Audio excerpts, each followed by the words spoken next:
I think it shows perfectly in the fact that he left all of the rights to Peter Pan to Great Ormond Street Hospital.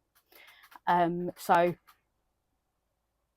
I am, anytime you put on Peter Pan or anything like that, any royalties go to Great Ormond Street Hospital. And we're going to put a link below for anybody who'd like to donate to Great Ormond Street Hospital as well, because obviously we're talking about Peter Pan, and that's, that's what it supports. That's what J.M. Barrie himself wanted it to support. So go and, if you can, go and donate to help children who really need it the most. Is everybody ready? Hello! Hi! Welcome back to Watch Along Pod. This week we watched Peter Pan! So, a bit wibbly wobbly, timey wimey. I thought Peter Pan was way earlier in the release. Oh, did you? Yeah, I thought it was one of the older ones, way back with like Snow White. Well, I guess it is still quite an older one. We're only, 9 films in. So it isn't late down the line, is it? No. We're not at number 80. Yeah, true. It's not quite that late. I don't know. It's just the order of these earlier films I thought was slightly different. I think it's because the book is much older than the film. Yeah. So the story is a much older story. I mean, I wasn't alive when either the book or the film were released, so... No, me either. Makes no difference. But I forgot how much I bloody love this film. It's excellent. Yeah, it's a good film. So film. good. I don't know why it kind of just been pushed to the back of my mind. Like, oh yeah, Peter Pan's fine. Like, yeah, really, really enjoyed watching this again. Yeah, I mean, I'm, as you can tell, a big Peter Pan fan. Well, I'd say you're a big Tinkerbell fan. Yeah, no, I mean, I like the story of Peter Pan, and I like, I think I like the magic of it. I think that's what I love about Peter Pan. But yeah, I probably haven't actually watched the Disney film version for a very, very long time. So there was lots of little nuggets that I was like, oh, I forgot about that. And oh yeah. Because I've gone more to, I've liked watching a lot of the newer live adaptation versions that have come out of it. It's had a lot of adaptations. Yeah. I haven't seen many of the live action ones. I hear a couple of them are really good. The one with Jason Isaac. Oh, that's my favourite. That is my favourite forever. Yeah. It will be, sorry Disney fans, but it beats this version. It beats the Disney version of Peter Pan. Wow. I think that for me, that specific version, the music, the cinematography, the acting, everything is perfection in that film. And I mean, just to say again, the soundtrack, phenomenal. Absolutely love it. Even as soon as I hear a little bit of the flying music, I start getting goosebumps and I'm all tingly, like, oh! See, I always really liked Hook. Oh, I love Hook as well. Yeah. Hook's up there. Brilliant. 100%, 100%. Although it hasn't got a great reputation, I found out quite recently. What? Yeah, I think like It's a beloved film. The Rotten Tomato score is fairly low. Oh, well, I don't go by Rotten Tomatoes. That's a load of poop. Yeah, it was panned by critics at the time. No, it's a beloved film. Everybody loves Hook. I've never met anybody that goes, nah. Everybody loves Hook. Hook, where's the hook? No, I think I love Hook as a follow-on from Peter Pan, because I think I can't put it in the list of films that are about the Peter Pan story, because it's about what happened after. And so I think it's its own category, and it is the winner of all of that, because it's just so perfectly done and so perfectly cast.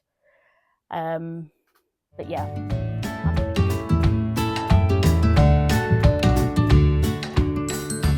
Well, we know the history of Peter Pan is quite rich and quite dark. Yeah, I mean, let's start with the origin before we get into the Disney stuff. Mm-hmm. So obviously, Peter Pan was written by J.M. Barrie.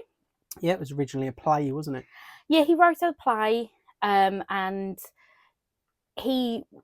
there's lots of information out there about the background of Peter Pan and all this different stuff. And obviously, we can't ask J.M. Barrie himself; he is dead. But obviously, most people believe it was based upon a family who he befriended, and one of the sons, Peter, was who he sort of based Peter Pan on. And he spent a lot of time with that family, and he loved, I think, if you look back at his life and you look back at all of his works, he clearly really loved children. But yeah, I think the history is very rich. The original telling of Peter Pan is much, much darker than the Disney telling. The Jason Isaacs version is a lot darker as well. Have you seen that version? No, I haven't. What is with this person? I've seen Hook. That's it. So that, I would say, doesn't follow 100% the original story, but it's much closer in terms of the darkness of it. Like the mermaids are evil in that version, whereas in the Disney version, the mermaids are... Oh, they're pretty mean. They're mean, but they're not evil. They're just not nice to Wendy. Whereas actually, mermaids are not nice creatures ever. And so, yeah, that depiction is much closer, I think, in terms of the darkness around the story. And actually, Peter himself is not a very nice character at times. No, he is a murderer.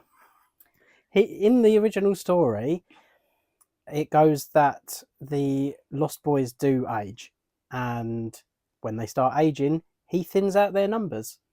How he does that exactly isn't said, but he's also quite like...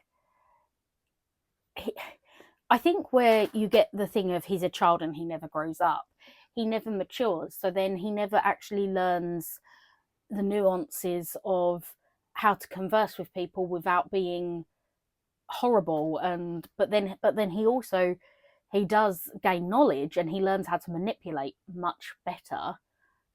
And it's a very interesting story to unpick. And as much as they believe that, Peter Pan was based on this family, I think part of it is also to do with J.M. Barrie's brother, who died when he was 14. So he really was the boy who never got to grow up. And I think that there's parts of that, and that influenced J.M. Barrie a lot within the scope of Peter Pan.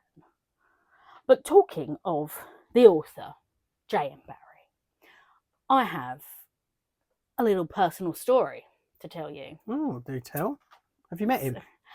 Yes, I am very old. I have not met him.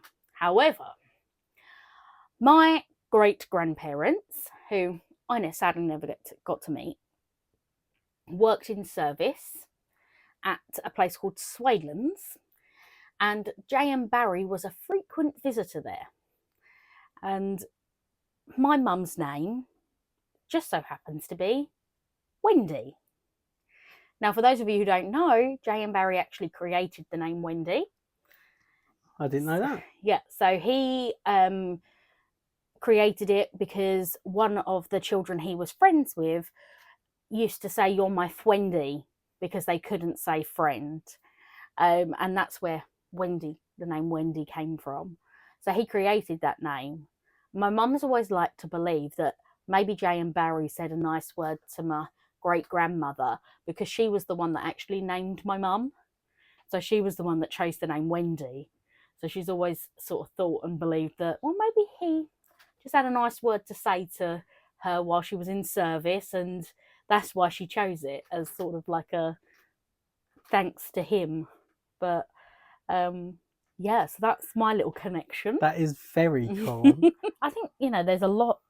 We could probably speak for hours and hours about the story of Peter Pan and everything. Background, yeah. Because there's so much out there. And yeah, there's some theories and thoughts that quite negative about J.M. Barrie and about lots of other things. There's some speculation about him.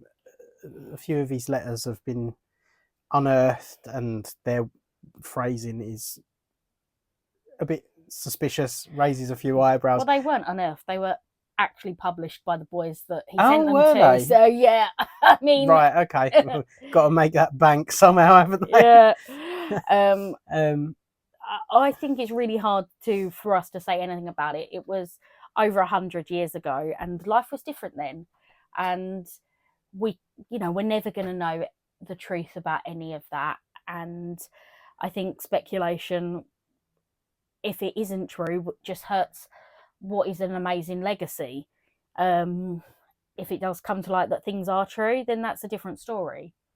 Yeah, there were never any claims made by any of the boys, as far as I'm aware. No, there's been never any claims, and it is just speculation based on his writings and things, that people deem to be strange or odd behaviour. But I think he almost saw himself as Peter Pan. I think he wanted to be that boy that never grew up, and he didn't want children to grow up either, in the sense of he didn't want that innocence to be lost. He wanted people to just be fun and be able to play and not have to grow up and be adults and have the pressures and the horribleness of the world, especially because I imagine that when his brother died, he probably had to grow up quite fast when something that traumatic happens in your life. So I almost feel like a lot of his stuff is about his lost childhood and wanting to regain that. But again, all speculation, because he's not here to ask. So no, that mentality though sounds familiar, doesn't it? A little bit. Walt himself was a bit of a Peter Pan. He was. He didn't want to grow up. He had a great imagination. Yep. The story goes... There's lots of speculation about him. So. Yeah, the story goes that Walt played Peter Pan in a production when he was a child, and he became infatuated with the story, and he always wanted to turn it into a film. Yeah.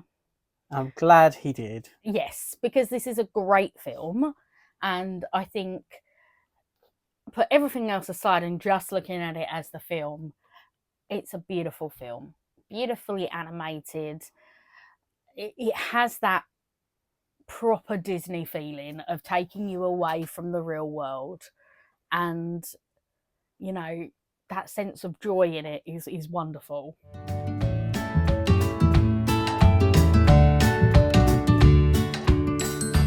Peter Pan. I like this depiction of Peter. I think this is very innocent and a very 2D version of what Peter Pan is compared to other versions that we see of Peter Pan. But I think it's quite a nice, innocent version of Peter. He's almost he's like so childlike, as in he's one emotion at a time.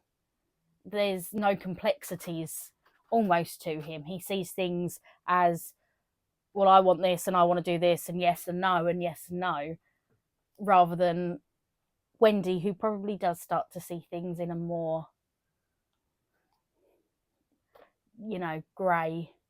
it's not black and white to her. Everything's, Yeah, I think Wendy is the only character who seems to mature in the entire thing. yeah. But it really is a story centered around Wendy. Yeah. So it makes sense for her to have development, to A have progression. that redemption arc. Yeah. But Peter, yeah, he is such a scamp, and that's all there really is to him. Yeah. But he doesn't need anything more than that. There's a detail that I really love, and it went over my head before now, but at the start of the film, he is on the rooftop and he's listening to the stories about himself. Like a self-centered little twat. Do you think Peter's quite heroic? No. You know, he kicks pirate butt at the end. I think I know too much about the actual character of Peter. You think that taints the movie for you? I think it taints this depiction of Peter for me because I know that there's so much more to it. Though I did you look at Peter and think, oh, you remind me of someone? No. If I say, Donkey from Shrek. no, but think of a donkey Think of a donkey that we've already watched. I can only think of one donkey, and that was the one that Ichabod rode on. No. Okay, think of You're not going to say Cecil the horse. That's a horse, not a donkey. Well, yeah, I know. How many Think donkeys of have there been? there was Oh, okay, yeah, pretty Flitwick big, or yeah, Lampdick or whatever his Lampwick, name. yes. There are many different depictions. This one, wouldn't say he's a hero, but he's not a villain. I think he's just a boy. Just a boy. Needs to grow up. Yeah. Well, let's talk about the person that does grow up, Wendy. Yep. Wendy, darling. I don't have a lot to say about Wendy, really. I think although she does have that maturing, she is the centre of the story. I think She's a bit dry. I think it's really funny because I would say when I was a kid, I'd be like, oh, Wendy's so boring. She just wants to, leave Neverland, blah, blah, blah, blah, blah. Now I watch as an adult, I'm like, listen to Wendy. She's the only one with her head screwed on. I'm like, yeah, you've had some fun. You've seen your mermaids. You've done your bits. But you're starting to forget who you are. And you're starting to forget your mother. And that's important. I think that when you're younger, you think of her as the boring one because she's trying to spoil the fun. But actually, she's not trying to spoil the fun. She's trying to stop them from falling down a rabbit hole that they can't get out of, basically. Throwback to last week. Hey. But yeah, I do like Wendy. And again, many different depictions of Wendy throughout the years. But I think the main thing is that she's obsessed by Peter Pan. In everything, she is telling the stories of Peter Pan. She's obsessed by him and the idea of the boy that never grows up. And I think it's because she's clearly struggling with the fact that she's becoming a lady. Because obviously in that time period, she would have been getting to the point where she was going to become, a teenager and probably not that many years forward be getting married. Oh, yeah, God. Because, at that time you got married very, very young. So, I think that I think she's an interesting character to look at. And she's very protective and she does have that mother vibe to her. And maybe because she is the only girl, when you look at it, apart from Tinkerbell, really, and she doesn't count. Well, and Tiger Lily, but Tiger Lily's not in it very much. Wendy is the only female representation to those boys. Well, Peter does take her to be their mother, doesn't he? Mm-hmm. It's quite weird. He takes her to tell stories. So he can be dad, she can be mum, because when kids are little, you play mums and dads. They do. There is a point where she tries to give him a smooch. Yeah. But a thimble instead. So, we said Tinkerbell. Let's talk about my favourite. Stinks. Tinks. Who I have a tattoo of. Because of course you do. Tinks is absolutely iconic. She is. She probably is like one of the most iconic characters. If you said name a Disney character, she would be up there in probably the top 5, I would think, of what people would say. She's a character that, obviously, they don't really talk about it much in this film, but the whole lore is fairies are so small that they can only feel one emotion at a time. Okay, and we see that. We see that. So, she gets angry, she gets angry. She gets jealous, she gets jealous. She's super jealous. And, we get that whole that Peter is her world. And I think almost Tink is Peter's world because they're the only two that sort of probably never leave Neverland and never move on or change.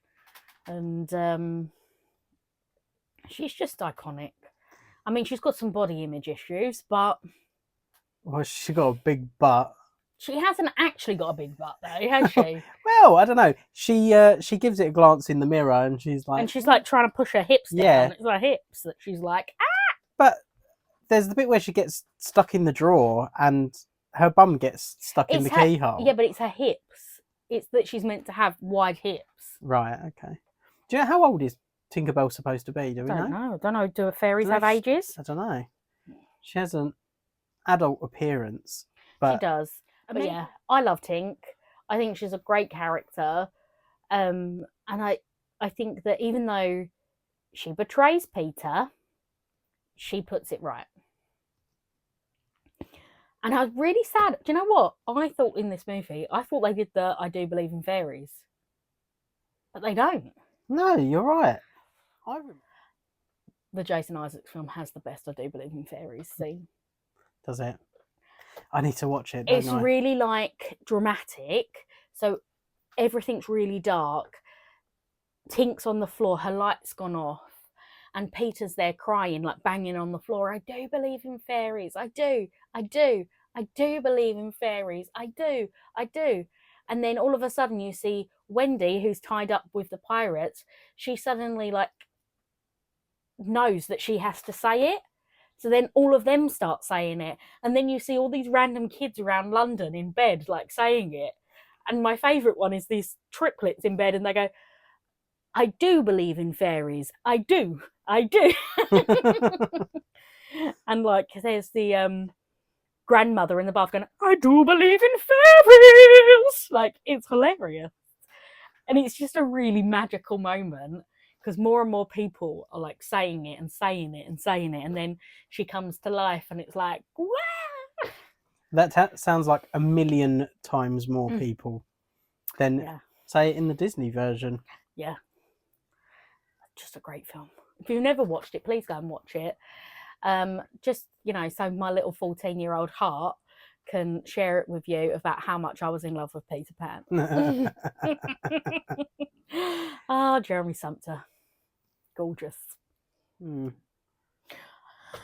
Well, let's move on to the other two children. Yeah, go on then. John and Michael. John and Michael. Which one's which? But do you know, whenever I say John and Michael, I always want to go Jane and Michael Banks. So John is the older, is the top hat. Michael is the one with the teddy bear. They are very easily led. They're very easily led. Although, I suppose John does become the leader. Following the leader, the leader, the leader. We're following the leader wherever he may go. Tito! Diddy! A tiddly-dum today! I think they get swept up in the make-believe of it all. And I think that they don't have that realisation that, like Wendy does, of like, oh, we're children in a world with no parents. Like, they're just like caught up in playing pirates and Indians and Lost Boys and all of that stuff, and they are the epitome of just innocence, I think, of just having fun playing. Yeah, the one thing that I like most about the kids in this film, especially John and Michael, is that they're not annoying. Yeah. They're very believable, and I just find a lot of young children in films just get on my nerves. Just, Yeah. But yeah, these don't have that effect. No. I don't really have much to say about No, these guys. they are sort of pivotal to the plot, but they're sort of background characters Yeah, at they're the kind of same just time. there. It is more about Wendy. But talking of the darlings, Mummy Darling. She is a good mum. She's a good mum. I think that obviously you don't really get to know anything about the mother in this as much as you do in maybe other depictions. You see more of their dad. He's great. Who is a typical like depiction of an annoyed, frustrated dad for that time. Yeah, just blows his top over everything. Doesn't want the kids wants the kids to be seen and not heard, and almost, very Victorian. Yeah, so there are a lot of parallels between George Darling and Captain Hook. Well, they're always played by the same actor. Yes. And they were originally in the first play of Peter Pan. Yeah. And it's like they honoured that in this movie by casting the same voice actor. But even their appearance is a bit similar. They've got a moustache, although it's not as exquisite as Hook's. But their temperament's kind of the same. I need to talk about George Darling's treatment of Nana! Not happy about it. That poor dog. My heart bleeds for him. Ties her up with a rope out in the rain. But you do see that moment where he goes, "Don't look at me like that," because, he does clearly care. But, I mean, she is a good nursemaid, considering she's a dog. She's making the bed. Like, that is good going. It seems to be a running thing in Disney films that chores are done by animals. Yeah. If only that was real life. Yeah. Yeah, we've not spoken enough about Captain Hook. He's my favourite. Is he? Love him. Yeah. I think he's quite, eccentric. When you actually watch it back, you think, he is crackerjacks, man. Yeah, that's why I love him. That's what's so good about him. And I think the relationship he has with Smee, like, Smee's his foil. He'll do anything if Hook says the right words. Yeah. But I think the way that they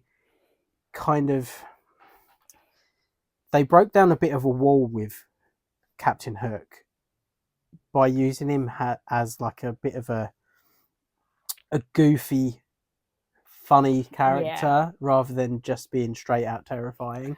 Yeah, because I think probably when they were creating Peter Pan, because it is quite dark source material, they had to find ways to lighten it so it would be more accessible to a Disney children's audience.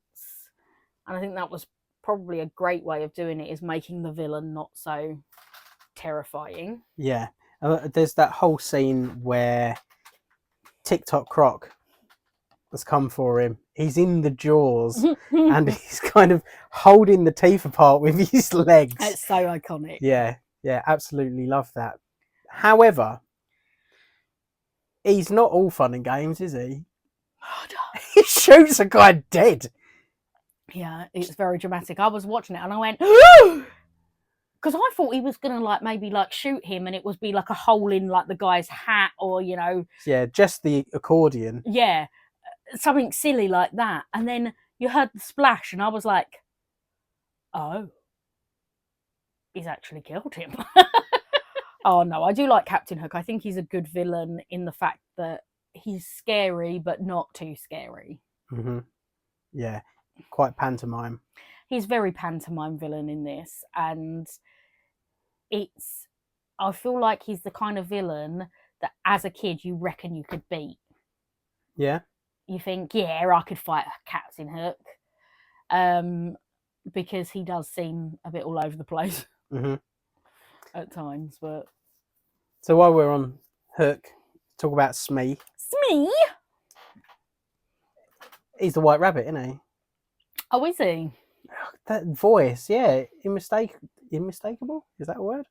I don't know.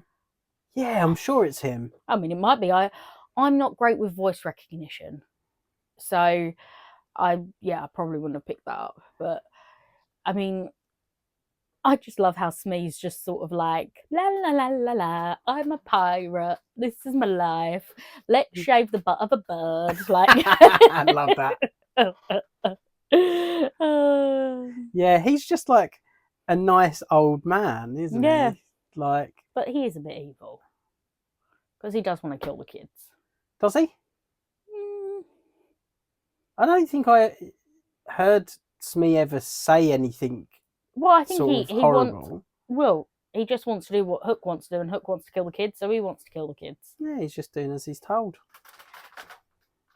Yeah, so I don't think that makes him a goodie. I didn't say he was a goodie. He's not evil, I don't think. He's a neutral. Yeah, I think he's just under the thumb or the hook. I think he's secretly in love with Hook.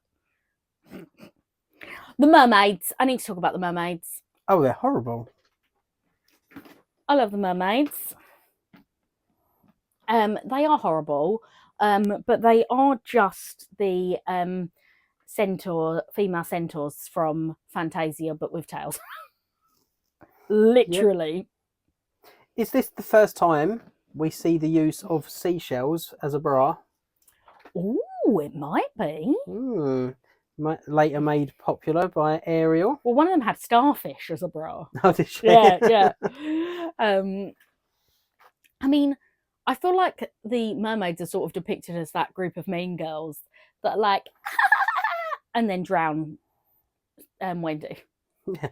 Oh, we only tried to drown her. And then Peter's like, yeah, they only tried to drown you. They were messing around. Which is very typical. Because I feel like the mermaids do grow up. Like, they're in love with Peter, but I feel like they're grown women, which then becomes confusing. Do you know what I mean? Like, it feels icky. Yeah. Whereas in other depictions, the mermaids are more evil creatures, beautiful, but they just want to drown anyone. Yeah, sirens of the sea. Yeah. They lure sailors out to their deaths. Mm-hmm. And then the last group of people we do need to talk about is probably the ones that are slightly problematic. Yeah, the natives. The Native Americans, they do call them Red Indians in this. Or Injuns. Indians, which obviously is now not a term that we would use.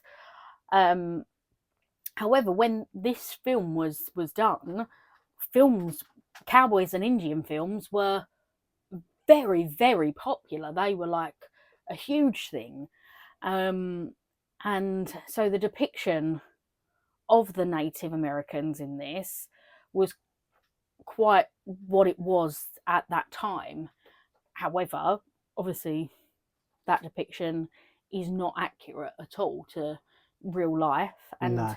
Disney's even changed in the rides, Peter Pan rides in Disney. Yeah, just this year. Yeah, they've upgraded those scenes to be more culturally appropriate to Native Americans. Yeah. But what I find interesting about the Native Americans and the children interacting with them is that they're all just accepting of each other.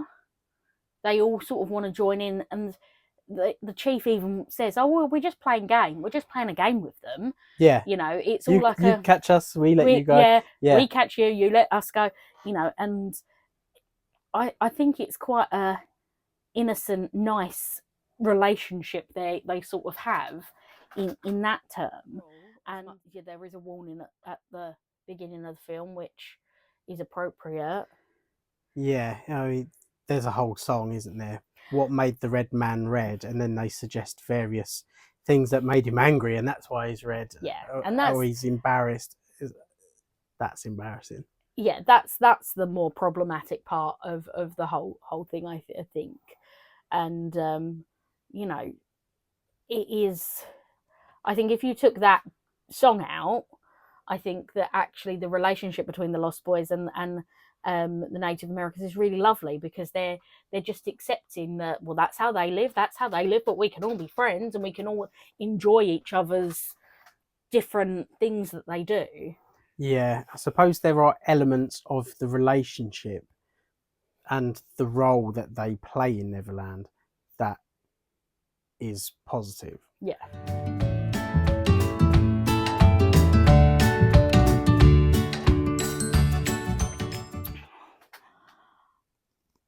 There's not many songs in this. No, but the ones we've got are good. Are good. Well, mostly. I don't think we can not talk about "You Can Fly, You Can Fly, You Can Fly." Yeah, with the famous lyrics, "Think of Batman pooping snakes." What? I don't know what it really says, but it sounds like "Think of Batman pooping snakes," and that's all I can hear.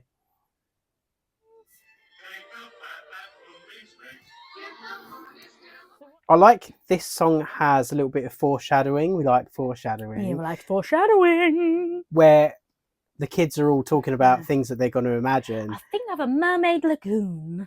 Yeah, and I'm going to be an Indian brave. Yeah. And like they're all things that they do later in the film. Yeah, it's a nice touch. It is cute. I do like it. And I think it's just a really iconic, fun song, isn't it? Well, I think it's the only song in it that I'm like, that's the standout song. Yeah, you're right. The others are great songs, but they sort of fade into obscurity a little bit. Like, Yeah. I did not remember the Mother song. I was like, No, I didn't. I was like, oh, I don't remember this. Yeah, it was nice, but it's not the kind of thing you're going to be humming later. And the only other one is Tidum. Tiddy. A tiddly-dum tiddy. Well, I think there's a couple of little ditties that we get from pirates and stuff like that along the way, but they're not really long enough to be considered songs. Do you know about the deleted song? No. Never smile at a crocodile.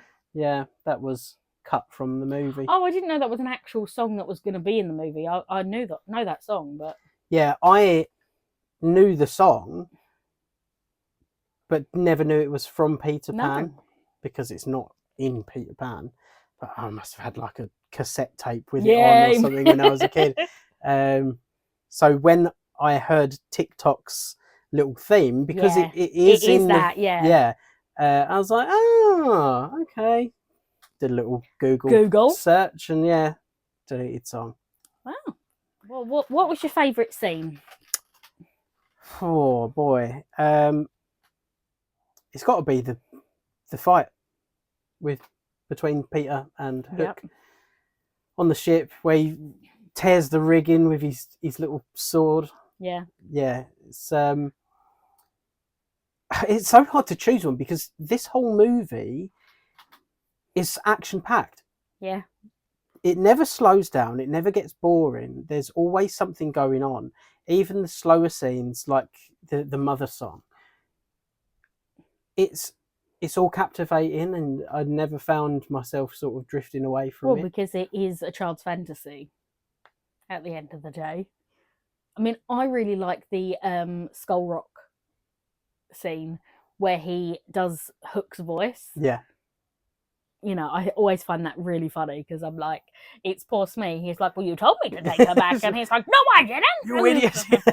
I find that bit really great. And I think it shows the mischievous, playful side of Peter really well. Yeah. But also the dismissive side of Peter, that he doesn't even think about the fact that poor Wendy might get killed and poor Tiger Lily's dying. He's just like, I'm going to mess about with her. But, yeah.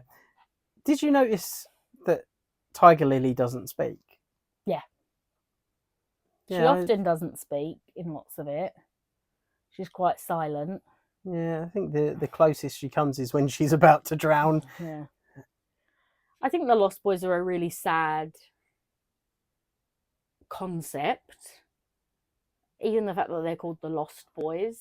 Yeah, And the fact that they're meant to be kids that have run away from home, or, you know, there's lots of different theories. There's theories that Peter kidnaps the children. There's theories of all different things. But I really like in other depictions where the Lost Boys actually go home with the darlings. yeah. In the original, they get adopted and then Yeah. they grow up. Yeah, and I think that that's a much nicer sort of ending. In this one, they go, "Oh, the Lost Boys didn't want to come, and they went back with Peter," and I'm like, Yeah, but Peter needed company. no, because Peter needs to grow up. But he's not going to, is he? Let's face Well, it. if you watch Hook, he does. It's not canon to the Disney. So, two things I was going to say earlier. You started to mention about Mr. Darling looking out the window and seeing the pirate ship. Mm-hmm. And I think it's really interesting because the kids all know about Peter Pan. Kids all know his stories. How would they know the stories of Peter Pan if this wasn't something that happened over and over and over and over again? Yeah, at the start of the film, the narrator says, This has happened before. and it will happen again. Yeah. So Peter is a constant for children. However, one of the other theories that there is out there is that none of it's real. None of it. It's all a dream. Not that it's all a dream, it is the imagination of the children. So, do you think the mum telling them a story has then led their imaginations to go Yeah. wild, and they've just imagined everything? Yeah, and it is all just imagination. That's what I don't think that quite works because of other things that we see. You know, that the fact that the darlings see the pirate ship in the sky. But I know that there is that concept of actually Neverland is all of our is all children's imagination, a place where you never grow old. It's adventure. It's magic and adventure rather than work and bills. And there's almost, as much as the pirates die, none of the Lost Boys ever get hurt. No. And none of the children get hurt. And I think that is because it is the imagination. Neverland is a place created by the imagination of children. The adults are the baddies, the kids are the goodies. Mm-hmm. And it's, a magical place. But a place where actually, if you stay for too long, things do take a bit of a dark turn. You can't live there forever. You can visit, but you can't live there forever. You can rewatch old Disney films every week and talk about them to revisit your childhood, but you can't stay there. You can't stay there because you have to grow, you have to learn. And eventually, Peter does in Hook. I think overall this is a beautiful film. I love it. But I think there's so much depth to the concepts of it. As an adult, I think as a child you watch it and it's innocent and you go to Neverland, yay, fun. Then as an adult you see how many layers there is to that and how much trauma is in it, really. You just think of the poor darlings. Their children have gone. Their children have been kidnapped. Yeah. And Do you think there's a moment where they notice? well, they do. Do they? Is there a bit where they're looking for the kids? Yeah, so they walk into the bedroom, and Mrs. Darling and Wendy isn't in her bed, is she? Yeah, but she's by the window. Yeah, so she sees her. So she has a moment of like, where's Wendy? But in a lot of other depictions, the kids are gone for a lot longer, and Mrs. Darling sits at the window waiting for the children. That's sad. Yeah. I'm glad they didn't do that. It'd be like Dumbo all over Yeah. again, wouldn't it? Oh. This one didn't make me feel sad, but it made you think. I think it made me think because I think I did go, oh, Wendy actually realising that Neverland, you can't stay there, I thought that was very interesting. Yeah. It's an important message. But we all know what time it is.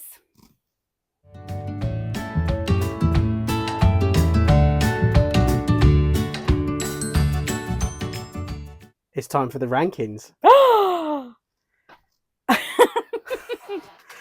So, there she is. Obviously, I chose Tinkerbell for the card because, there's no one else. Exactly. Why would you choose anybody else? So, what we're thinking? I'm going to try and get in your mind here and figure out what you're thinking. I reckon you want to put this somewhere in the top 20. Okay. Where did we rank Cinderella?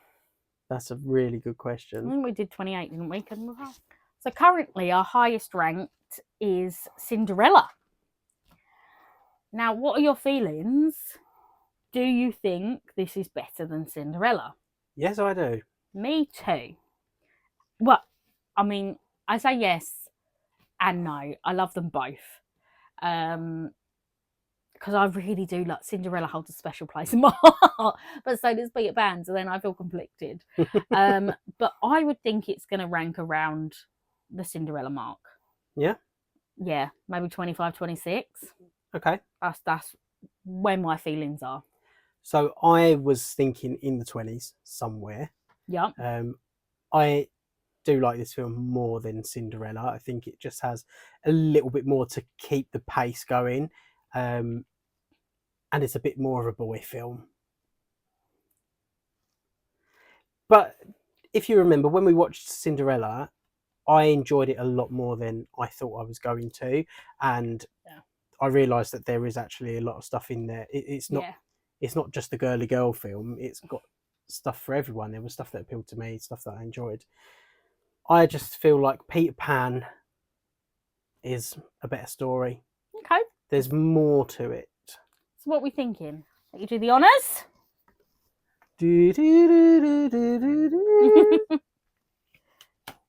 There we go.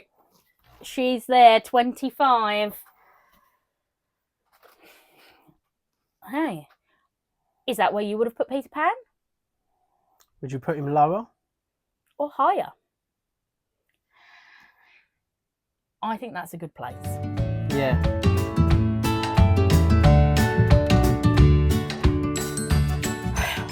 So, what is our next film, Nick? Well, get that spaghetti on the boil because it's Lady and the Tramp. Woo! Yep, doggy movie.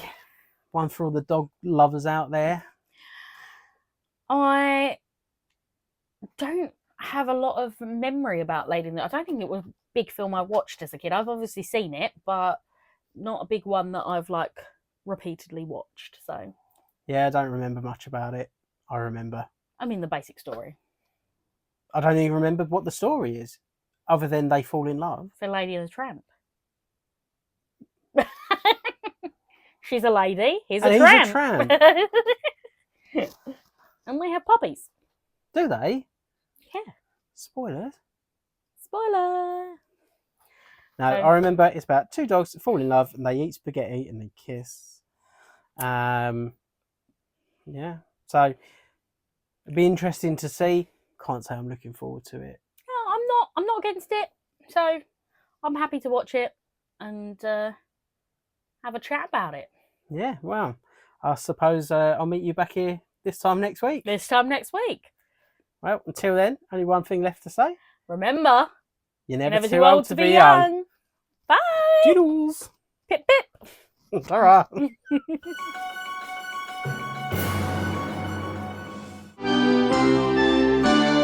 Is everybody ready?